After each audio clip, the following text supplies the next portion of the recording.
Hello everybody, this is David with Amicus Coating Specialists. Today, you'll take a look out here and Telluride. It's very overcast, and that's going to cause some issues with what we're doing here.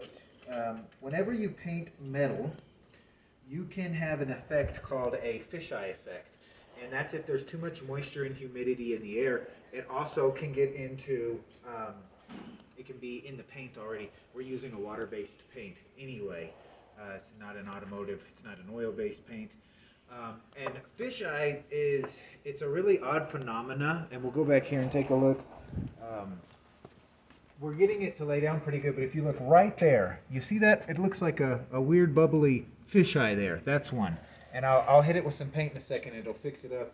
But what we do to prevent that, if you're having an issue with that, I'm going to go ahead and show you that on here.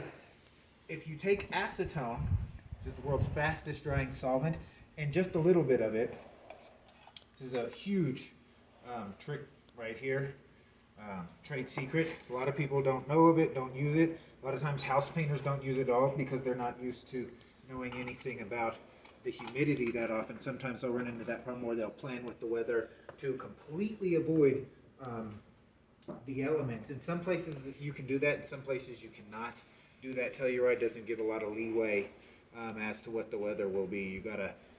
You gotta meet it where it's at. So with this, we take the fastest drying solvent right here on top of the metal and the wood, and just lightly you go in, and what it's doing is it's cleaning it for one, which it's already been cleaned, but it's drying off anything, and it's causing a chemical drying reaction all the time with the wind. And so now we won't have as much moisture. When you're painting vehicles, we have usually a triple stage air dryer hooked up to the air compressor, because as the air gets pressed in there, the humidity gets pulled out. If you have 30% humidity outside and you're using water-based paints and it's cool and your elevation is high, you will find that you could ruin your paint job very easily. Have lots of runs. The cure time will be bad. It will not actually adhere to the surface at all. So that's what we do. We use a little bit of acetone, not a lot, like I said, just like that there, and just get that chemical process to happen, get it to start going. And you'll find that you get outstanding results, as what you'll see on all of the rest of these windows that we've done today. All right, here we go.